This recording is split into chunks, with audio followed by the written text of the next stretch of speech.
Rain lashed against the mansion, relentless and wild, as if the sky itself was determined to wash away the secrets hidden within its ancient walls.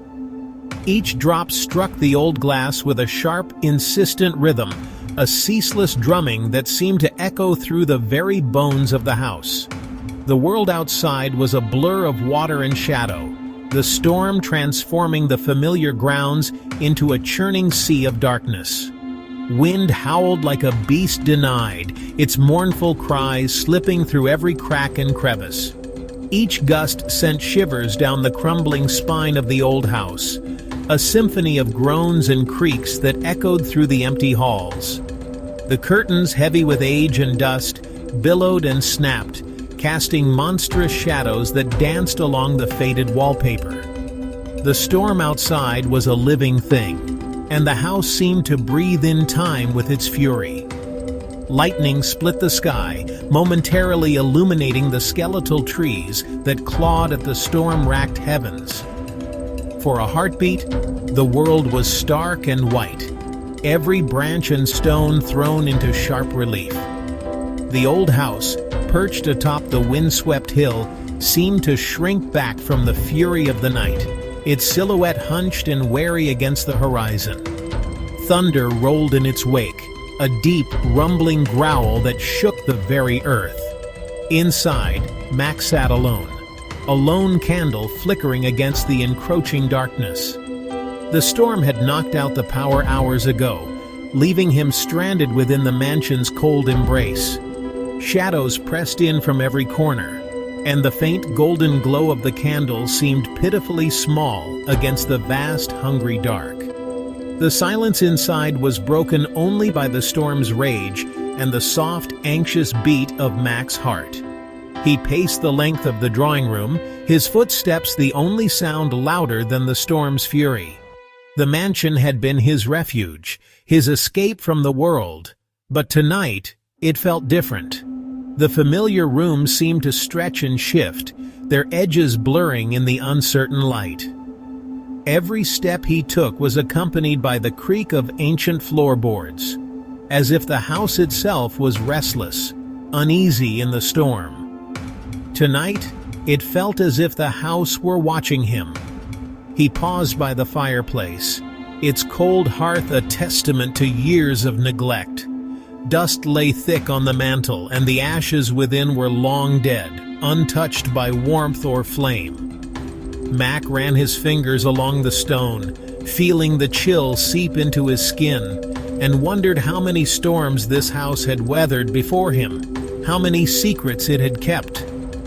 Above the fireplace, an old family portrait stared down at him, the painted eyes seeming to follow his every move. The candlelight flickered, making the faces shift and waver, as if the figures within the frame were whispering among themselves, sharing memories Mac could never know. The air hung heavy, thick with the scent of damp wood, and something else, something ancient and unsettling. A sudden gust rattled the windows, and Mac swore he felt the floor beneath his feet tremble. The wall seemed to close in, the storm's fury pressing against the glass, desperate to get inside. Every sound was magnified, every shadow deeper, and Mac's nerves stretched taut as wire. He shook his head, trying to dismiss the feeling. It was just the storm, he told himself, just the storm playing tricks on his mind. He tried to steady his breathing, to remind himself that he was alone, that the house was empty. But the words felt hollow, swallowed by the darkness that pressed in from all sides. Somewhere deep within the house, a faint creak echoed, a sound too deliberate to be the wind. Mac froze, listening, his heart pounding in his chest. The storm outside seemed to fade, replaced by the furious whispers of the house itself, secrets swirling in the gloom. But deep down, a primal fear began to stir within him, a fear that whispered of unseen eyes and secrets best left buried. The night was far from over, and as the storm raged on, Mac realized he was not as alone as he had hoped. The mansion, with all its shadows and whispers, was very much awake. The silence after the thunderclap was deafening. It pressed in on every surface, filling the vast empty corridors with a weight that felt almost physical. The rain, which had moments ago battered the windows with wild abandon, now seemed to recede into the background, its rhythm a distant memory in the wake of the storm's fury. Mac stood frozen, his heart pounding against his ribs like a frantic drum. He listened, every sense alert, his breath shallow and careful, as if even the smallest sound might shatter the fragile quiet. The only thing he could hear was the relentless drumming of the rain, a steady, insistent beat that seemed to echo the anxiety building inside him. He chided himself for his nerves, trying to summon the rational part of his mind. He was alone, just as he always was, alone in the echoing vastness of the mansion. The emptiness was familiar, almost comforting in its predictability, yet tonight it felt different, charged, as if the house itself was holding its breath. He resumed his pacing, his footsteps a hollow counterpoint to the storm's rage outside.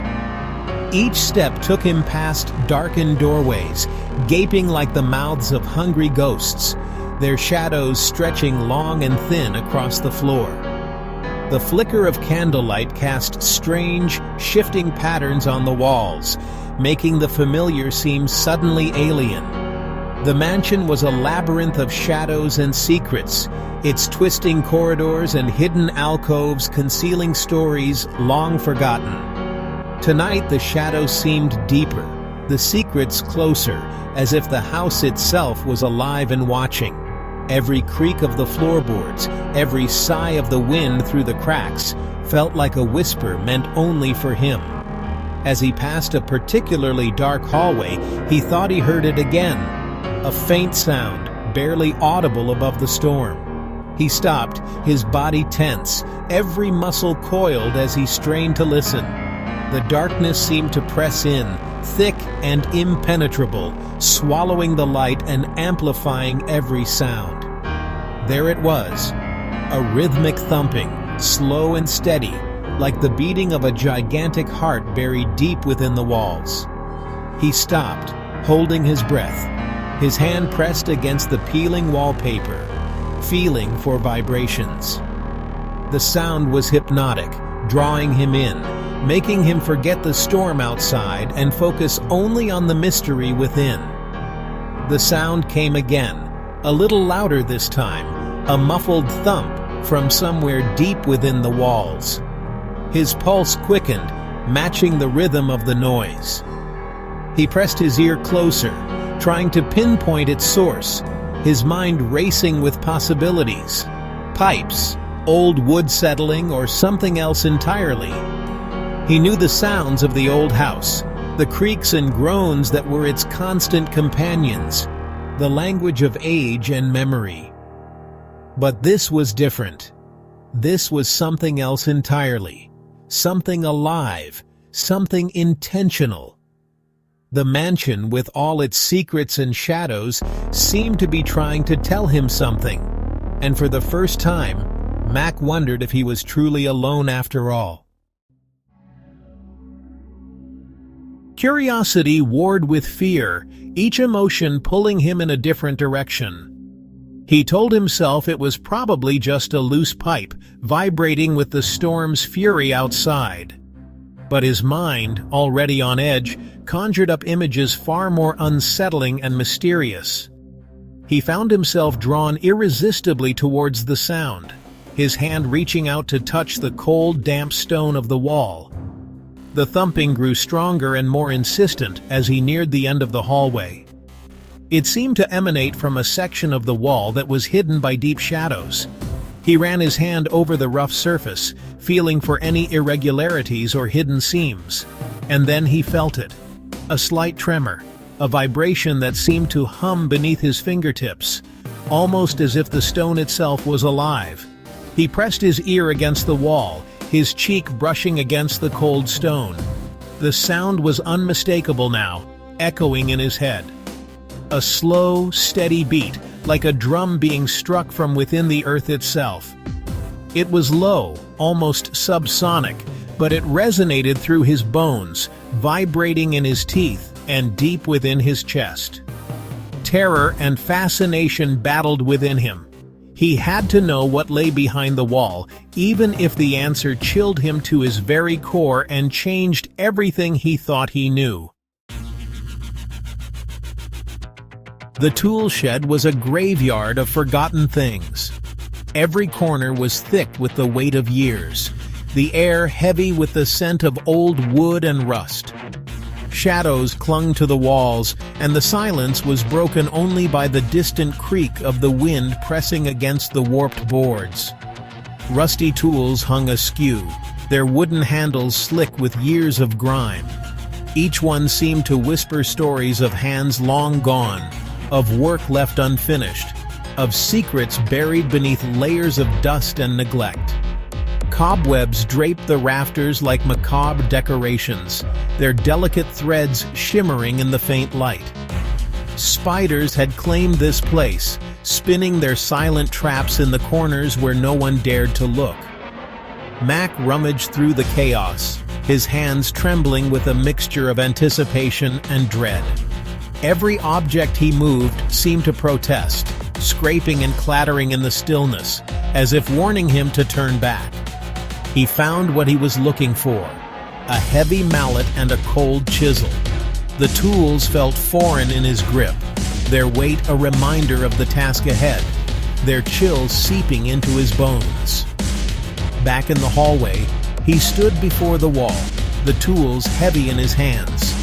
The plaster was cracked and stained, the surface bulging as if something beneath strained to break free. The rhythmic thumping continued unabated, a macabre metronome counting down the seconds. Each beat seemed to grow louder, echoing in his chest, urging him onward. He hesitated, fear a knot in his stomach.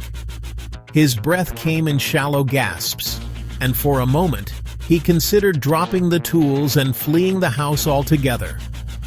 What if he didn't want to know what lay behind the wall?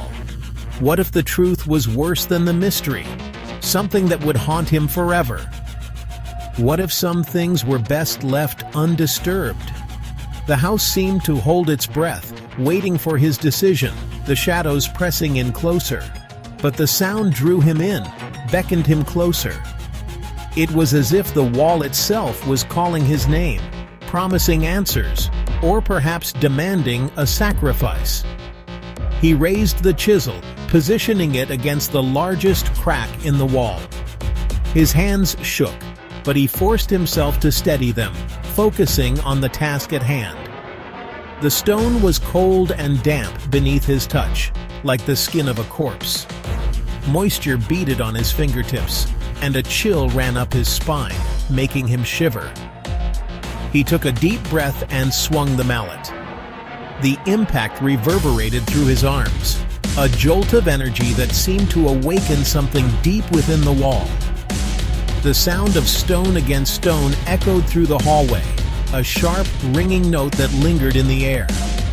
It was a sound that seemed to vibrate through the very bones of the house. Dust rained down as a chunk of plaster crumbled away, revealing a glimpse of darkness beyond. The air filled with the scent of earth and decay, thick and suffocating. He chipped away at the wall, each swing of the mallet a hammer blow against his mounting terror. The hole widened, and with every fragment that fell, the darkness seemed to pulse, alive and waiting.